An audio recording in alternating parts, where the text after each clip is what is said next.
The question is, what are you willing to prioritize? Gary Vee and all these people talk about patience, and that's important from a macro level.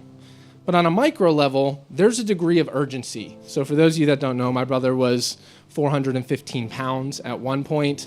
I remember going to an amusement park with him and watching him get kicked off every ride, and that fucking sucked. He couldn't sit on a ride, and we're out trying to have a good family event, and that was something that ate at him. And he watched me and kind of saying like, Bud, how do you focus on fitness and health? And I said, Bud, if you really think about it, I'm gonna break down here. I said, Mom is 60 years old, right? She's been a smoker her entire life. I said, on average, smokers live to 65 years old. You see her once a year.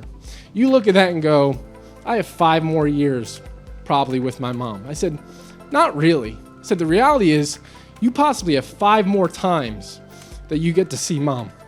Because if you get on a plane once a year, that's only 5 more times in your life that you will ever see her.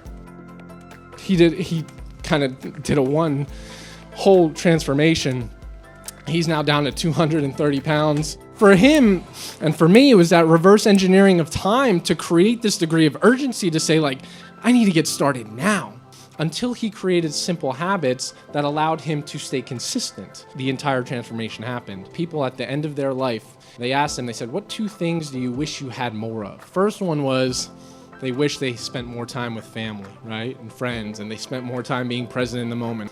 The second one was their health. And a lot of us are living in that environment where we're trying to help everyone else, but we can't help them if we don't do ourselves first. We kind of took that as a macro view as a company and say, how do we create simple, sustainable habits? When we're talking about meals and we're talking about ketones and we're talking, well, not even meals, just food and ketones, what impact does that have on our overall health and longevity? I want to go over the size of the meals. There's magic in that, right? There's magic in this. Keep it semi-low carb.